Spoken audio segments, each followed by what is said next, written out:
What's up? So, thanks for coming. So, called Pushing the Envelope. It's a talk show. I wanted to start like a video podcast, but everybody's doing that nowadays. Like literally everybody.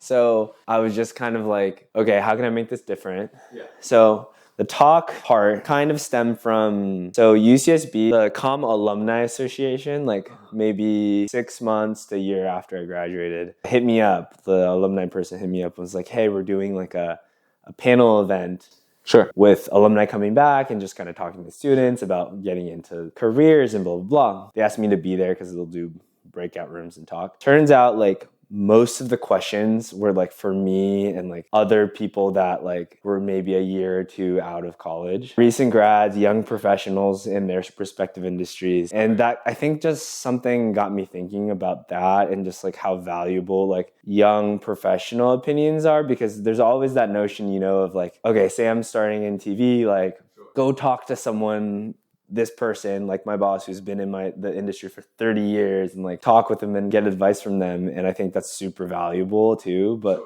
that's what you should do. But there's such a value in like talking to me or someone, 100%. and you for your industry. And that's like all my friends right now. Right on. Right? Like my friends are in music and TV, like you're in research, and like I'm going to talk to you more about what you do. I think it's a really good opportunity to like connect with my friends too, of like what they're doing. Because honestly, when we hang out, we're like just drinking, like we're not going to go super deep. For sure. Yeah, so that's kind of my long way of explaining that's where it started. Right. But pushing the envelope is like, you know what that means, right? Like the phrase. So for me, I want to be in TV or entertainment because I want to be creative, but I wanted to push the envelope of like Asian representation, and I can get way more into that, but I feel like everybody has something that they're pushing the envelope for, whether it be in the entertainment industry, in the music industry. We're all about to lead like our generation. Like this is like the next generation for all of us. So if we're all kind of connected in whatever thing we're pushing, I feel like the world would be a better place, in a very cheesy way to put it. I think that's kind of why I wanted to start this. I feel like people who listening would be like, oh, so that's how they got into this job, or get insight, because we're all just starting our jobs, right? Mostly. So, okay, so what do you do? What do I do? So like you said, I work in research. I work in neuropsychology research at the VA, so the Veterans Affairs. Maybe we can go into like how you got into that. For sure. Or why too, I guess. First of all, I'll say this is pretty niche field.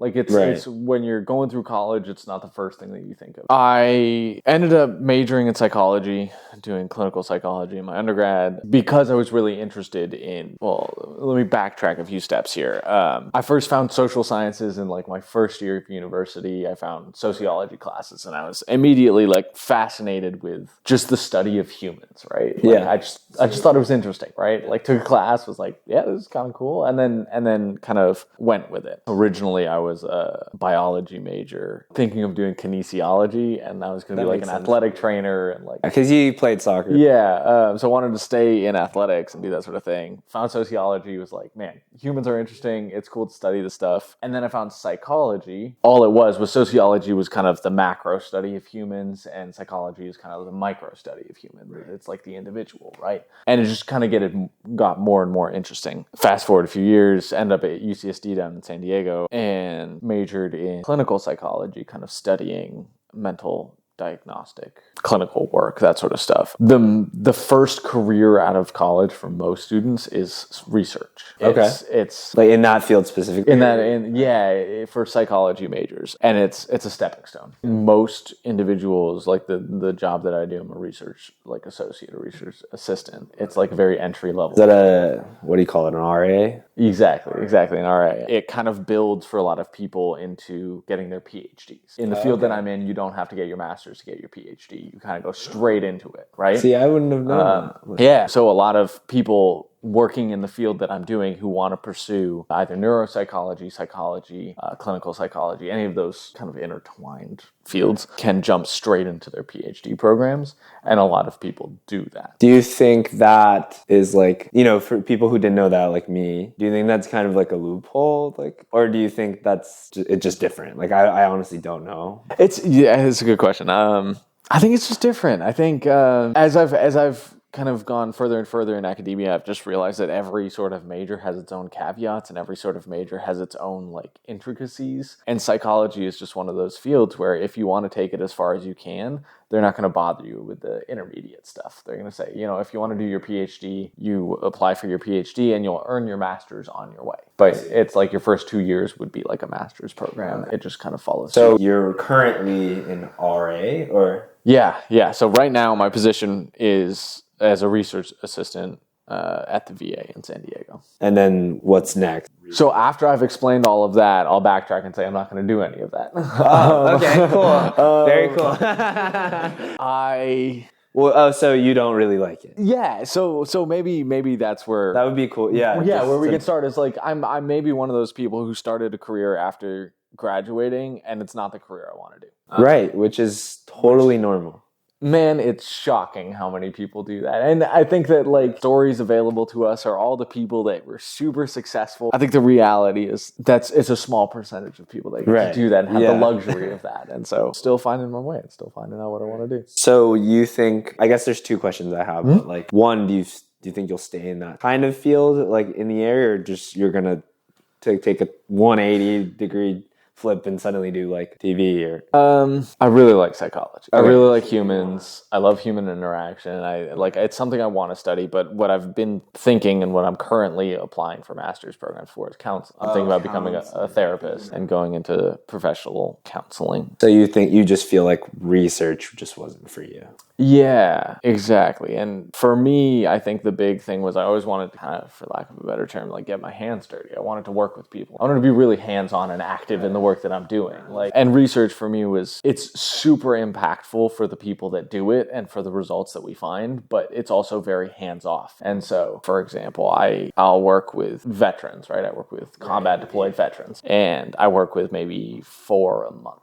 And it's kind of slow work. It's a lot of bureaucratic stuff. It's a lot of like paperwork, and it's an office job. And I want to be hands-on. I want to be working with people daily. But do you think that's because you're starting out, or is that like, I'm sure you've seen people that are higher up, right? That have done your position and then more years. Yeah. Like, is that, because I feel like, as an assistant, I'm also technically an assistant now. Right. At the beginning, especially, there's a lot of admin work. You're not expected to do a lot of the creative or whatever it is. Sure. When you move up in research, as I'm sure it is with your bosses, is you do less of the day-to-day and you do more of the big picture. So you do more of the like kind of creative ideas, right? And it's the same in research where like my boss will do most of the heavy lifting in terms of like what are our ideas for next research studies and things like that. She'll write all the papers and that sort of stuff. But it's still papers. But this is the thing, and this is where I'm not interested in that, is that the higher up you get, the less you work with the veterans, the less you work with the people. But just in general, the clients that we work with, the higher up the boss is, the less they work with the people. Right. So it becomes a very like, hands-off sort of position. So in general, research just isn't hands-on, right? So it's not just because you're like starting out as an assistant, it's because... And interesting. I see. That makes sense. So do you think, since you're not going to be focusing on research, my question would be more general as far as like psychology and like that field. And I know you're still getting into counseling, so you're not like fully there yet, but kind of going back to the pushing the envelope question, why do you want to get into that? Is there something that you want to change for fucking society, or is it like specifically because of that industry needs something improved? What do you want to do and kind of push? Man, there's so much that comes to mind. I think counseling as a field is already pushing the envelope. Right. I think, and I don't mean that facetiously. I mean like the idea of counseling is becoming more and more prevalent in people's lives. I think inherently like therapy, like people are realizing that it's not only a tool for people who they would consider like abnormal. If you're stressed, it's helpful. If you're sad, it's helpful. Fuck it. If you're going crazy, it's helpful. Like human emotions, it's just a helpful thing. So there's clinical psychology in and of itself, which is severe mental diagnosis, right? It's severe mental disorders. It's a PhD level degree. And you work with individuals with like severe bipolar, schizophrenia, things like that, right? That are really like significant diagnoses and hard to treat, hard to work with, hard to live with, right? And then there's counselors, kind of your everyday sort of therapist. You know, let's say you're really stressed at work and you want to talk to someone, like that's the person you would see. That's what I want to do. I think where I want to push the envelope is with underrepresented communities. Okay, cool. I think about this a lot. It's really interesting being a white person from a fairly affluent parents who are from the Midwest, migrated to LA. I grew up pretty comfortable, and like somehow that's where I want to go with this. I learned in college, there was a lot of stuff that I learned about like structural inequality. Kind of the big picture, the systems that oppress, the systems that bring upon certain groups of people this systematic suffering, right? Yeah. Those are the people I want to work with. Specifically, like when I think about what I want to do in 5-10 years, it's working the criminal justice system. Oh, wow. Like specifically. Okay. I want to work with like young people in the criminal justice system, kind of people who are going through this transition in their early life where they're lacking stability at home or whatever it is, and they're making choices that are having really negative impacts on their lives, like working with those people. Again, like it goes back to the idea of like, I think psychology as a field kind of pushes the envelope, and like it's just a helpful thing when maybe 50 years ago, if you said you're seeing a therapist, immediately people are like, you're crazy. Like, yeah, there's a stigma around it. Yeah. Speaking of stigma, I feel like a lot of, when you say underrepresented, I feel like stigma with like, in my experience, like Asian communities, specifically like my Japanese community, I feel like does have that stigma of like, even though I feel like my parents like I don't think I've ever heard of them going to therapy, or like I have never gone to therapy yet. And people have recommended like, oh, you should go to a therapist. But like, even me, I'm like, nothing's wrong with me. Yeah. Like 100%. Like if I go to therapy, it's like admitting that I have something wrong with me. 100%. And there's definitely times where like in my breakup, like I considered it, but like I was like, I had people to talk to and like I was fine. I think there was a part of me subconsciously where it's like, I don't want to give in to like going to therapy because it's kind of, it's like admitting that something's wrong with you. Well, it's funny that you say that. Part of the reason that I'm so fascinated by therapy and part of the reason that I'm so interested in doing it is, as an example, I remember there was one time where we went to Culver Crest. Do you remember that time? It was just us. We went and we talked for an hour and a half and we were just kind of sitting there hanging out. You were like kind of going through some stuff. That's the equivalent of therapy. Like totally. The idea of what you're saying is like when you have friends to talk to and you can go see someone and you can go express yourself and talk to someone and it helps you feel better.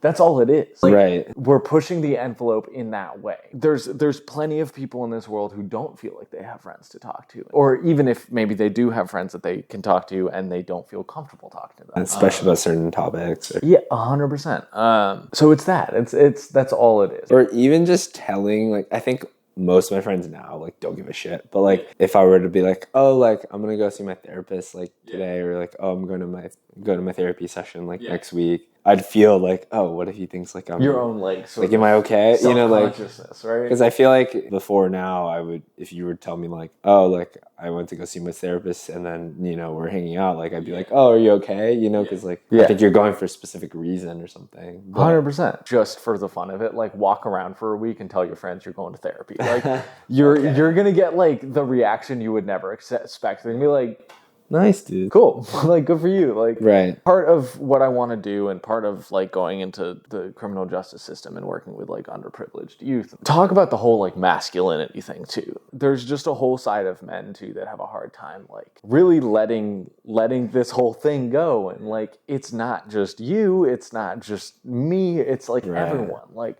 dang. Like, I want to go into counseling and I still have a hard time with this. Like, I would still have a hard time being like, I'm seeing a therapist right now. If I told you that, like, what would you say to me? If I said like, yeah, I'm seeing a therapist right now. I mean, I don't know. I'd be like, okay, sure. Like, how about next week? You don't care, right? Like, it really like, I mean, I care about you. You care about me. Like, but going back to what I'm saying is, I think like, you know, I feel lucky to be surrounded by like people like you where you are very emotionally intelligent. You're very aware of people. You're very like, you're aware of humans and human feelings, right? Which is a weird thing for a lot of men these days. And so the ability that you can talk to your friends and be like, you know what, I'm feeling really bad. Like I went through this breakup, whatever it is. It's really hard for a lot of young men these days. You know, I've gotten better with it year by year, but like I think I was already always good at it. in college. It's kind of a good transition, actually. I think I really credit that to life skills at Crossroads. Funny. Yeah, okay. Especially Ojai. Do they know what life skills is? So life skills, kind of quickly summarizing, it's like our high school Crossroads, shout out Crossroads, XRTS, had this class which I thought was so dumb for most of high school and middle school. You just sit in this like dark classroom on the floor, in a circle with like 10 of your friends, classmates, and you just like or people you've never talked to in your life. And just like weirdly forced. And at first I'm just like, oh, this is just a waste of time. Like it went from an hour to 2 hours eventually. And I was like, this is so boring, like every Wednesday or whatever. They literally give us like a rock. Right, you pass around, and it's like a a talking stone or pea, and I was like, "This is so dumb." Like, and then everything changed. Like, even because like also the counselor, we called them counselors. Like, they were like really cheesy, you know, like oh, what are your feelings? It was like a mediator. Yeah, and it was like so weird to me, but I guess we like kind of did it. I don't know how it was for you, but after Ojai, which is like senior year, they split our 120 kid grade into like 7 different trips into this place called Ojai, like an hour and away. And it's off the grid, 5 days. Like it's like a lot of like just counseling and sweat lodge and like solo time and just a bunch of like